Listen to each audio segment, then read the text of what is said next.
Welcome to the personal side of business, where you hear real stories from real entrepreneurs.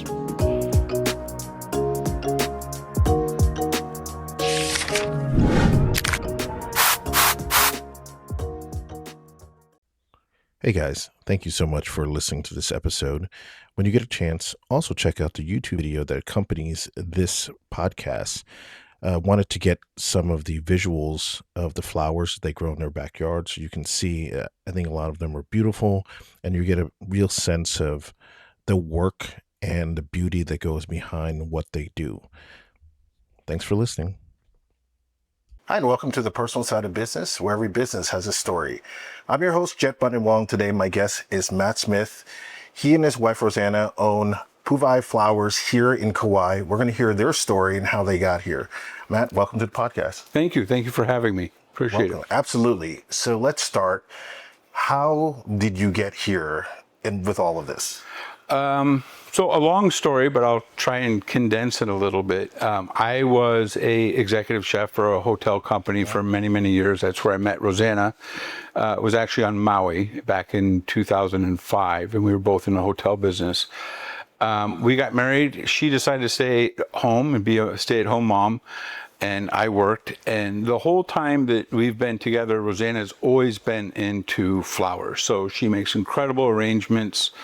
People would ask her to make arrangements for their kids' parties or for weddings, small events. And I think it was about a few years after we moved to Kauai, she started Puuwai Flowers, but it was really unofficial. We didn't have a website. There was no permits. We didn't have taxes or anything like that. It was just word of mouth, and it actually started to gain some momentum. Okay, so you guys are both in hospitality, trying to transition to your own business. What were some of the things that you brought in from hospitality into this flower business? So that's a great question. When we actually said, okay, we're going to launch this business, move back to Kauai, we found that everything we learned in the hospitality business completely parlayed right into owning a flower business. So, it's customer service is number one. So, really being reactive to your clients and what do they want, listening to them, working with them, being very responsive. We both had a lot of training with working with guests, and I had a lot of Forbes training. So we used all of that when we interact with clients. As a chef, I learned a lot about concepting restaurants and branding. So we used a lot of branding and concept knowledge that we learned from the hospitality industry. And then also it's really funny because, as a chef, I was always dealing with perishable products, right? And you're bringing in products, you're processing it, and you're serving it to your guests. And we're doing the same thing, but Rosana's the star now. Rosana's bringing in flowers from all over the world, making arrangements, and we're providing those for our clients. So there's just a ton of similarities and a lot of knowledge, just business acumen that we learned in the hotel industry that we were able to parlay into our own business. That's great. And in here, to have a business in Kauai, do you think there are limitations, or it actually is easier, say, than California? That's a good question, and I don't know if I'm the right person to ask that. When we opened it up, I made a business plan, and we really started with a shoestring budget, and it's a home studio. So, we were rubbing two nickels together to make a quarter and just kind of building it up. But a lot of the things we learned about getting our license, our permits, our tax IDs, and going through all that, it really wasn't as difficult as I thought it would be. The process didn't take us very long, and there wasn't a lot of red tape that we had to go through, so it was fairly easy. I think it was more just growing the business was the more challenging part. Yeah, and you had mentioned that you grew your business from word of mouth. Have you changed any of that to marketing, growing it out in, networking throughout the island?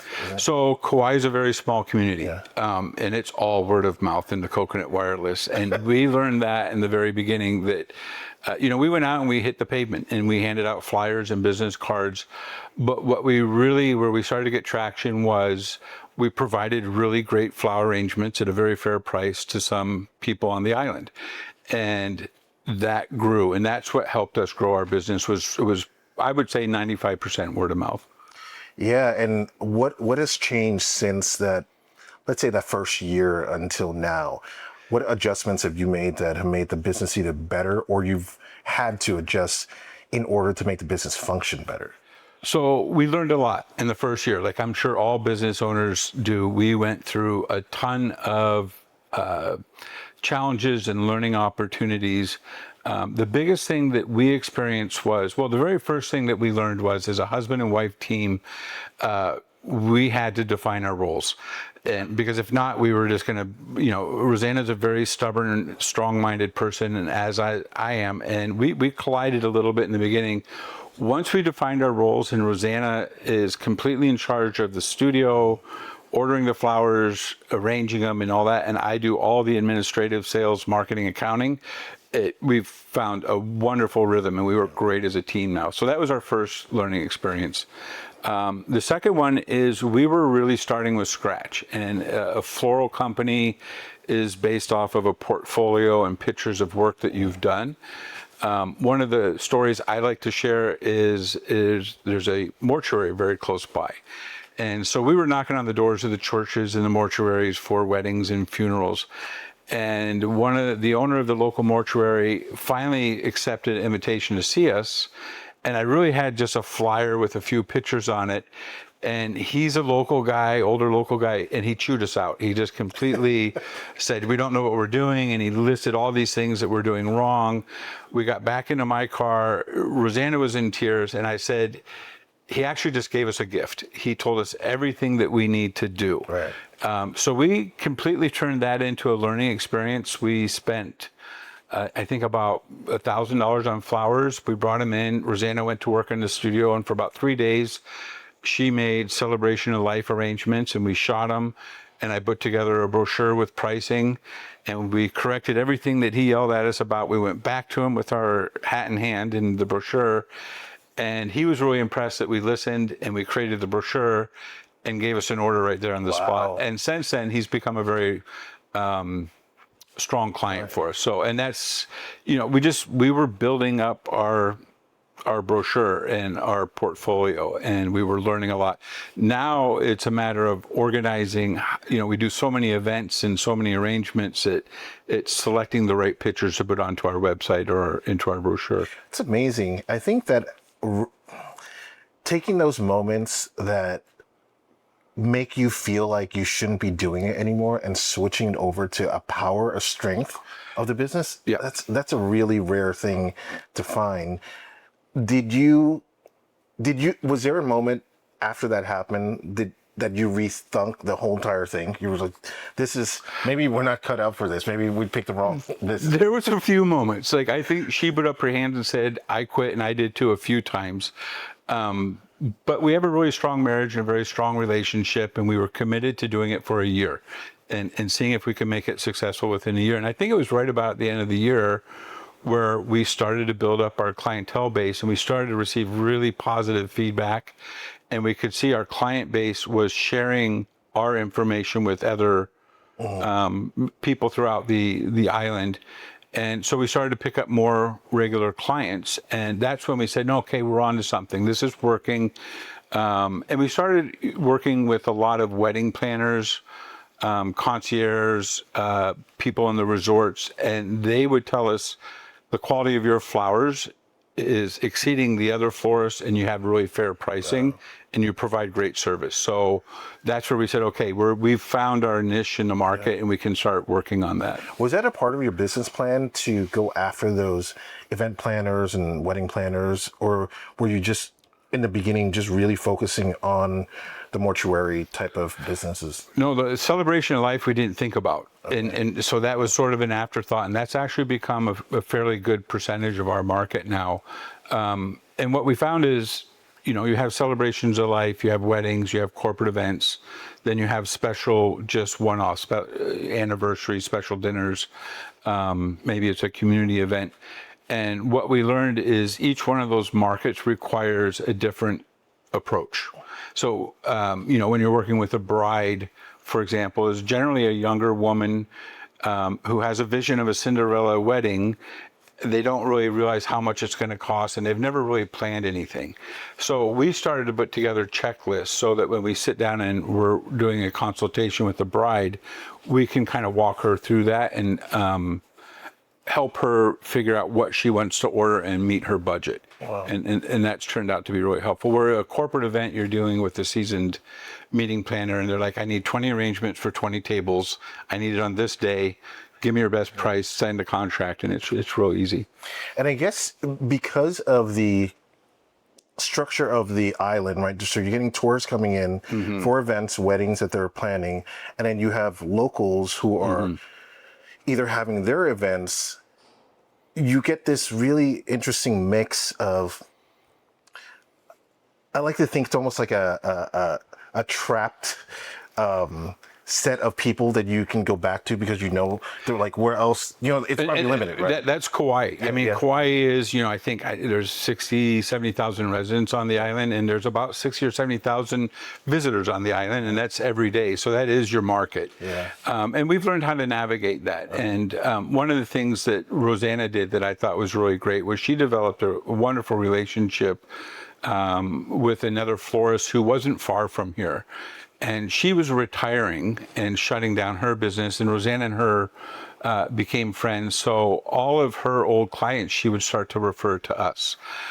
So we have a lot of locals that have been referred to us by that florist, and that helped out a lot. But I think that speaks to the island of Kauai, and it is a lot of networking and who do you know and building relationships. Yeah, it's like just driving around, it feels like it's big enough to be, I mean, just getting from Princeville, where I'm staying, to you was a little over an hour, which on a map, it doesn't look that big, but to drive, an hour and then be able to almost, I guess, technically drive an hour around back, it feels like it's bigger. It's a big city, but it's a small island. Yeah, but it's a small island. Yeah, it's a small island. The mixture of both. Yeah. If you can go back to your that younger couple business self and maybe give some advice that could have expedited this journey to be able to make money, what do you think you would have changed in the beginning, first year or so? For us, I think it always came down to, and I have some really close friends who are successful business owners. It's just a matter of making that decision and committing to it. And I think if you're really fully committed to running your own business and you look at challenges as learning opportunities, you're going to be successful, but you have to be committed to it. And I think that's what Rosana and I always talked about, owning our own restaurant or starting our own business, but there's the security of, the corporate life. And at some point you go, okay, I want to do this. And that's when I think it starts to work. Having a business plan, I think, helped a lot, but we've only looked back at it a couple times because immediately you start to realize that the market and your business is going to pull you in a different direction. Yeah, you have brought up about some of it. You're getting, you're shipping some flowers in, you're growing your own. That shipping aspect of it, I'm assuming in the past couple of years between COVID to now, it's just been fluctuating. How do you keep up with that? That's the hard part. Okay. So, if you want to know what the most challenging part about running a floral business on Kauai is, it's shipping flowers. And we have learned a lot, and a lot of credit goes towards Rosana because that's what she does. She orders the flowers. And surprisingly, and this is something that I had to learn and Rosana had to teach me, was all the different types of flowers, where they come from. But surprisingly, a lot of the flowers that you think of every day, like roses and ranunculuses, those all come from Ecuador and Colombia. Wow. So we buy from a very large wholesaler in Miami that's buying it direct from the farm. It goes to Louisville, Kentucky, then it goes to Honolulu, and then to Luluhui, and then to our studio. And we're tracking it every single day, because when you have a huge event, and the event's on Saturday and you need the flowers by Tuesday or Wednesday, and there's a delay of any type along that process, it really becomes very challenging. So that's a great question. And one of the biggest learning curves for us is to have backup purveyors and learn how to navigate. And I give Rosana a lot of credit on that because she's the one who's worked really hard at that.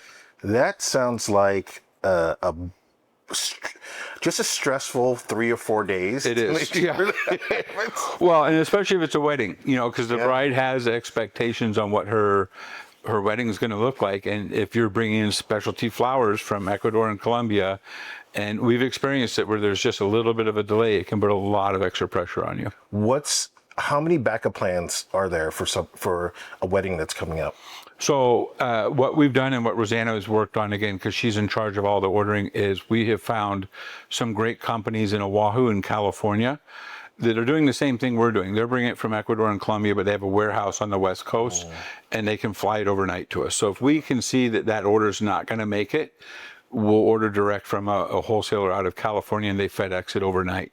But that changes the profit margin, I'm assuming. Totally changes it. But that's the other thing that we've learned is, in the little over 3 years we've been open, we have always delivered exactly what we promised or more. And we've never not provided what we guaranteed to a client. So I would rather make no money at all on an event and provide great quality and service and make sure that customer's happy versus, the shipment didn't make it, so now you're going to get a different flower that's not as nice. And have you seen over the last 3 years a change in the number of events and weddings and such on the island? Has it gone up or down over 3 years, or is it usually pretty stable? I think there was a ton of compression for the wedding market on the island after COVID. And in the last year, you can see that compression's kind of eased a little bit. I think even the airline lift to the island has softened a little bit in the last year. I know, for example, this year's not as big of a convention season as it typically has been in the past, which I don't see as a bad thing. And we haven't really experienced a downturn. Our revenue is still growing. But it is a small destination island, and if the airline tickets go up or hotel fares go up, it can make it really difficult for people to come out here. But we do local weddings and we do celebrations of life and we do other events. So I think we've diversified our market enough that we can weather that. Yeah, I would think, just for me, working with different types of businesses, I'm always watching the news just to understand what could change, right? Right. I would think for you, tariffs are huge. We got hit on that, so our costs went up and we watched TV constantly on that. And we saw a blimp. We saw, a price increase, but it didn't become radical and it wasn't super volatile. So we've been able to manage that, and we didn't really increase our pricing. We've increased our pricing a little bit to compensate for that, but we didn't turn it into a drastic change. I would guess clients start to understand that after a while. Like, I think one of the great things, in 2026 and beyond is that we all have access to information so quickly. And I think it helps the customer base. Like, I understand why it's going up, right? Where, back 80s, 90s, we were like, we don't understand. Why are we getting charged more for something we shouldn't do? Now everyone's chit-chatting about it online, and we get what's going on with the tariffs and what we have to pay extra. What do you think is the next growth stage for you guys? Is there something in the no, it's a great question. So we didn't have the plan was get it up and running and see if we can make it successful in a year. And now we're at the 3-year mark. And I think we're having fun. Like, I wouldn't trade what we're doing for anything right now. And I think Rosana feels the same way. We're really enjoying what we're doing. The revenue's growing. Our client base is growing. A lot of the tough learning curves are over and behind us. I think we'd like to be able to sustain this for a little while, continue to grow it. And, we're a little bit older in age right now, but we'd love to hand it off to the next generation. If we can pass it down to our kids and let them continue to grow the business. Has there been any interest? No, zero interest. So, they don't want to be florists and run a business out of mom and dad's house. But I think we could get it to a point where we might be able to entice them to look at it. Yeah. Are they interested in just their own businesses in general after seeing you guys? Our oldest son grew up literally in hotels, so he studied business and hotel business, and he is a director for a hotel company in Denver now. And at 26 is very successful and has his career launched. Our youngest son is leaving the home in 4 months and going to college in the Bay Area. Oh. So yeah, I don't think either one of them tomorrow are coming home to pick up the business, but down the road it might be something that we could talk to him about. I think our oldest son is more entrepreneurial and might consider walking away from the hotel business to own his own business. Yeah, have you ever thought about expanding it to the other islands? Is that a possibility? Is that just too chaotic to try to do? It could, right now it's Rosana and I, so we're a two-man show. We do have some people that help us out. Like this next week, we have a really large corporate event on the North Shore for 5 days, so we're bringing in a little bit of extra help. One of the things we enjoy right now is we don't have employees. And it's a blessing, right? Yeah. But to grow it and get it to that next stage, I think we'd have to bring on employees and probably go to brick and mortar, which is certainly a possibility, but I don't think we're ready to cross that bridge yet. Has that been a discussion for you guys? Yes, absolutely. Yeah, no, we definitely talk about there's so much potential to grow this and make it generational and expand to other islands and go to brick and mortar. But I think we'd have to wait to see how that plays out. Yeah, just kind of before we start to wrap up, I wanted to talk about this. When you mentioned the relationship that you have to have in working together as a business, and I think that's one of the hardest things is just define roles. And I've had couples come in for business advising, and that's literally the first thing I talk about is I'm sure. Just hey, after this meeting, go have a conversation. Go. You're responsible for this. I'm responsible for this, and no one gets involved unless it's this dire straits type of situation, right? Yep. Because it allows people, I think, to grow in that position, and also it doesn't. When your relationship working together, there's a lot of you get comfortable saying things really easy. Yes, right. Yeah, and absolutely. when you have defined positions, it's more like, okay, I shouldn't say this, because in the workplace, you wouldn't just go up to your boss and be like, you should do this, you should do this, right? Right. What were some of the rules that you guys had that really helped make this work? That's a great question. And that is one of the big things that we had to learn was how are we going to work together? How are we going to define our roles? One of the things that we established right off the bat was mistakes are okay. So if Rosana makes a mistake or I make a mistake, we don't beat each other up about it. We don't belabor it. We just say, recognize it. What did we learn? And we move on. Defining the roles really was kind of a role reversal for me because I was always the chef in the kitchens running operations. And now my role is completely different. I'm in the office. I'm doing sales, marketing, accounting. Rosana runs the shop. Yeah. And once we defined that separation and we respected each other's roles, that made a tremendous difference for us to be able to move forward. And we still, talk and compare notes, or she may ask a question or I ask a question and we help each other. But at the end of the day, she runs the operation. I run everything else. That helped out a lot. And again, you wouldn't talk to your boss or a coworker a certain way. So we had to learn we can't do that with each other even, and once the shop is closed, we keep working. Like we work 7 days a week, but we've also learned there's a cutoff time. And now it's time to be with family, watch a movie, cook a dinner, relax. Yeah, that's another important thing that I have seen that needs to happen with couples that are in business together is to have that sort of, if once we get home, start to have dinner time, we're with the family or friends, it can't just keep rolling into those moments. There has to be a cutoff. Yeah, because then it just becomes this blended personal life and business life, and I think trying to separate it makes it work.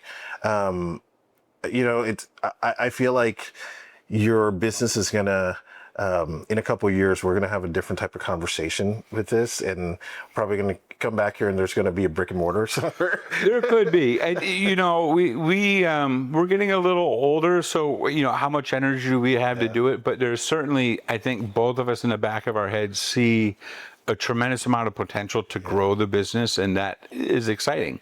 But we would have to get up, we'd have to level up and take some steps to get there. But yeah, we would be excited to do that. All right, awesome. So Matt, if people are looking to find you guys, how can they get in touch with you? Where can they find you? Real easy. Puuwai Flowers. Puuwai means the heart in Hawaiian, and we are located off of Puuwai Road in the heart of Kalaheo. Our website is real easy. It's puuwaiflowers.com. We also have Puuwai Flowers Kauai is our Instagram handle. But if you go to our website, we have all the information there, and you can look at a lot of our work that Rosana has done, and we're real easy to get hold of, and we're very responsive. All right. Awesome. Thank you, Matt. If you guys are coming to the island for an event, wedding, whatever it is, please reach out to them for your next event. Thank you, Matt, for coming on. Yeah, thank you. Thank you. Pleasure. For Sun Business.